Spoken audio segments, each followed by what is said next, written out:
funcionamiento de las cárceles. Claro que sí. Doctor Oscar David, estamos hablando en esta tarde acerca entonces de ese Código de Procedimiento Penal. Sí, señor. Específicamente entonces se dice que desde el artículo 29, si no estoy mal, 250 en adelante también empiezan a haber varias modificaciones con relación a esas modificaciones intramurales que se pueden dar, o también pues ya entonces cuando se da en casa, ¿cierto? También, que es otra manera. Pero ¿cuáles son las fallas entonces que tiene acá el sistema penal acusatorio? Es decir, en la manera oral, en la forma en que se está desarrollando, ¿de pronto hay algunas falencias en esto para decir que se deben hacer modificaciones del mismo? Se deben hacer modificaciones en todos los, como lo decían mis antecesores, los compañeros de las cárceles, es un problema de todas las partes. Claro. Vuelvo a insistir, es un problema del ente acusador cuando se desbordan la solicitud de medidas gravosas como la intramural cuando no son necesarias, ¿cierto? Ya lo decía uno de mis antecesores que existe la sentencia T388 del 2013 que declaró la inconstitucionalidad de las cosas en el sistema penal, en el sistema de las cárceles y penitenciario, sí, y que le dijo a la judicatura que por favor intentara en algunos casos, si era posible, equiparar la medida intramural con la domiciliaria, en razón a esta grave crisis de hacinamiento en las cárceles, ¿cierto? Entonces, cuando el ente acusador se desborda en solicitudes de medidas privativas en las cárceles y no hay un defensor técnico idóneo que pueda hacer una defensa en debida forma del procesado, del sindicado, pues eso que va a traer como consecuencia que se le imponga la medida privativa más gravosa. Pienso que es un problema de capacitación de todas las partes, es una invitación que se le puede hacer de parte de este lado de nosotros los abogados penalistas, a que la Fiscalía sea muy juiciosa en revisar esas medidas privativas de la libertad y que contemple la posibilidad de solicitar unas medidas diferentes que contribuyan a no hacinar más las cárceles. Existen medidas como la domiciliaria, existen las medidas no privativas de la libertad que también son muy importantes y que si existen dentro del Código de Procedimiento Penal, pues son útiles, ¿cierto? Claro. Entonces esa sería la invitación de parte de este abogado de confianza y también a mis compañeros en continuar capacitándonos técnica e idóneamente para hacer una debida defensa técnica, porque muchas veces no es culpa de la Fiscalía ni del ente acusador. Muchas veces nosotros fallamos en nuestro ejercicio técnico y la judicatura no tiene más consecuencia que imponer una medida más gravosa que es la intramural, la de la cárcel. Claro que sí. Doctor Oscar, hablemos del principio de oportunidad en el sistema penal acusatorio en Colombia. ¿De qué se trata precisamente este principio de oportunidad?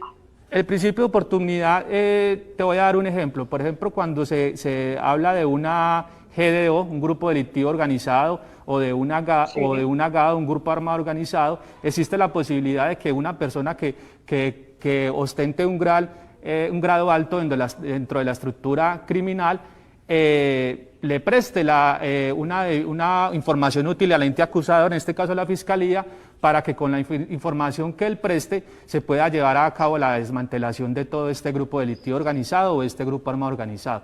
Producto de esa información que esta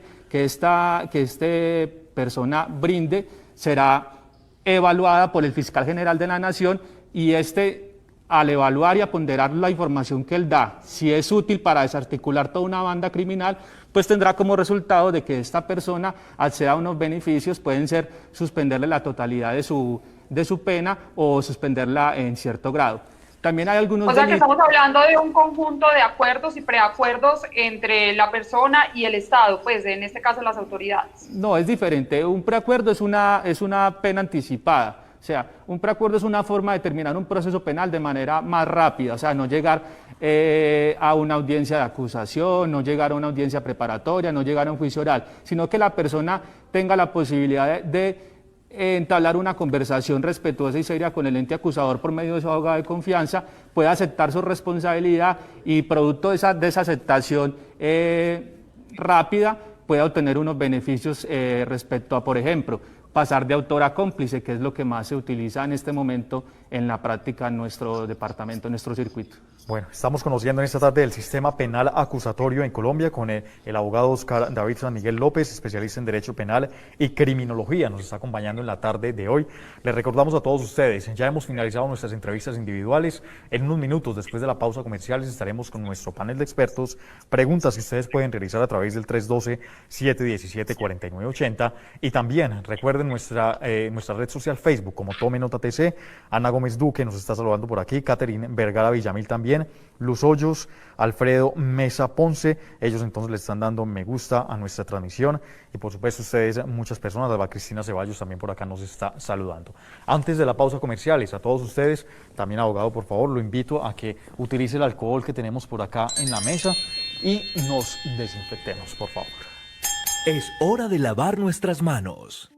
Las manos limpias. Acá nos hacen una pregunta, dice: hola, gracias por el tema, muy interesante. Quiero saber por qué hay detenidos que los llevan a la cárcel solo para pagar 2 o 3 meses. ¿Eso no genera muchos costos administrativos? Tengo entendido que la cárcel es para pagar penas más altas. Muchas veces pasa, te doy un ejemplo, muchas veces las personas cuando inicia la etapa investigativa son capturadas, se les impone una medida privativa de la libertad diferente a la intramural, sino a, por ejemplo, la domiciliaria. Como quedan privados de su libertad en el domicilio, pues ellos se empiezan a descontar pena. Todos estos días que estén en el domicilio se les va a restar a la pena que posteriormente reciban, sean un preacuerdo o si son vencidos en un juicio oral, en una etapa de juzgamiento.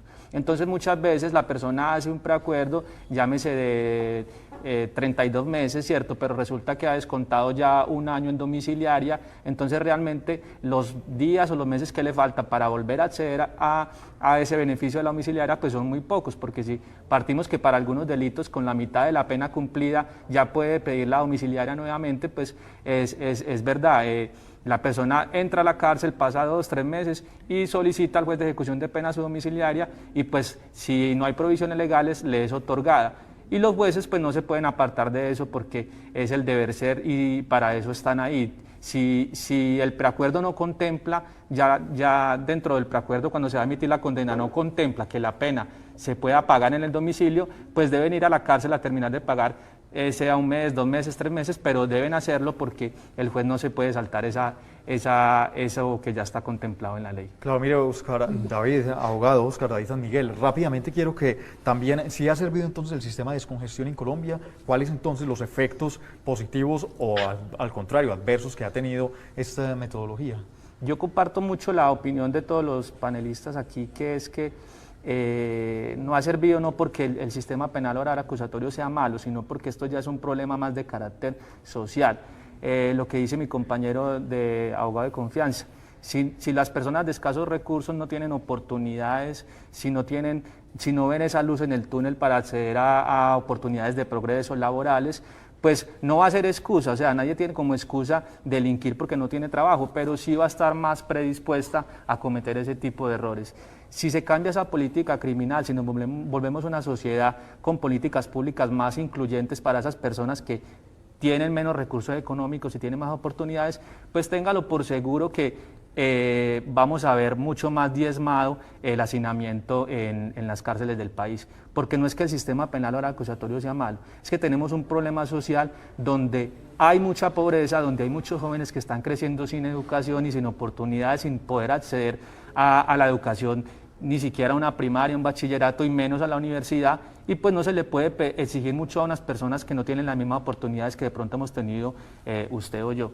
Entonces es un problema más social y de políticas públicas que sean incluyentes y que busquen una equivalencia entre todas las personas. Así es, replantear esa política criminal. Doctor Oscar David San Miguel López, especialista en Derecho Penal y Criminología de la Universidad La Gran Colombia de Armenia. Muchas gracias por acompañarnos y mire, se quedaron muchos comentarios, también muchas preguntas en las redes sociales, entonces es importante tener sus datos de contacto. Muchas gracias. A mí me pueden contactar al teléfono celular 310-692-4903 o en mi sitio portal oficial sanmiguelabogado.com. Ahí encuentran la dirección de mi oficina, mi teléfono, y yo con mucho gusto los estaré asesorando en debida forma, única y exclusivamente en todo lo que atañe al derecho penal y la representación como abogado de confianza. Muchas gracias. Muchísimas gracias, abogado Oscar David San Miguel López, especialista en Derecho Penal y de Criminología. Esta tarde entonces acompañándonos en las tardes informativas de Tome Nota. Vamos cerrando también con el